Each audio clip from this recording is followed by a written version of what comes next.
I'm often asked, what's the difference between pornography and naked art? Usually the one asking this assumes that there is no difference, and his question is meant to help me see that. In this short video, I'd like to offer the beginning of an answer to show why there is a difference, a world of difference. The first thing I think we should do is define our terms. I think the best, or one of the best definitions of porn is simply sexually explicit content which is intended to sexually arouse.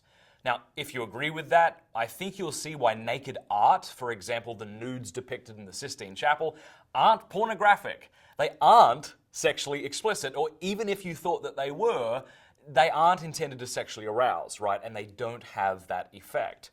Next, I think we should take a look at the intention of the pornographer and artist, and then the intention of the viewer. The intention of the pornographer and the artist are very different. Let me show you what I mean. Suppose after having watched a porno, this man told a producer, the film was beautiful, really lovely, but it didn't get me off. All right, we didn't find it sexually arousing. The producer would be mystified and probably offended, right? Why? His clear goal was to sexually arouse his viewers. Now, if, on the other hand, the great Renaissance painter Michelangelo was told by someone that his paintings in the Sistine Chapel did little to arouse delight, but they sure did turn him on, he would either be bothered, right, that his paintings had this effect, or concerned about the mental health of his informer. In short, art is created to be appreciated, pornography is created to be consumed. The Routledge Encyclopedia of Philosophy defines pornography in a similar way.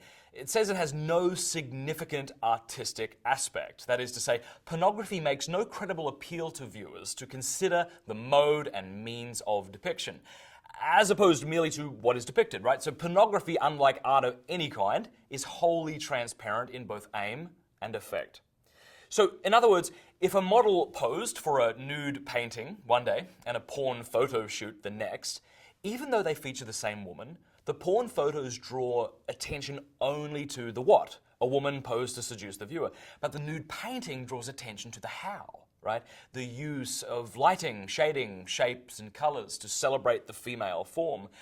Gerald Livinson, distinguished university professor of philosophy and expert in aesthetics, says erotic art and pornography can both induce sexual interest, but only pornography truly arouses, intending to bring people into, what he says, quote, the physiological state that is prelude and prerequisite to release. Right?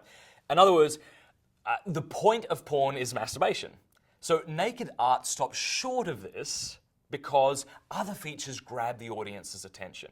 It calls our attention to the medium, not just the content. Now, what about the intention of the viewer?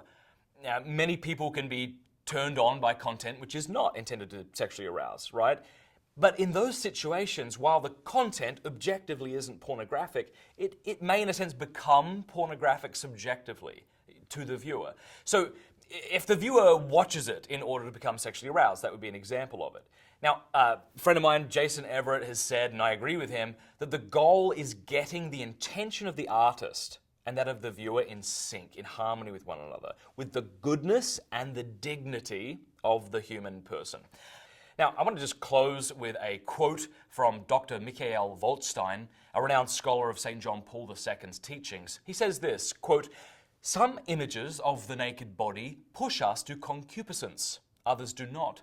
Going into the Sistine Chapel and looking at the naked women on the ceiling is for this very reason a very different experience than watching a pornographic movie. It is not presumption, but the experience of many men that one can look with purity at Michelangelo's nudes and take delight in their beauty. Michelangelo himself must have looked at his naked models in a pure way in order to be able to paint nudes in that way. Now, of course, if one does feel a slide into concupiscence when looking at Michelangelo's nudes, it is a good idea to look away. That need to look away should also be a trumpet blast for recognizing that one is in serious need of transformation."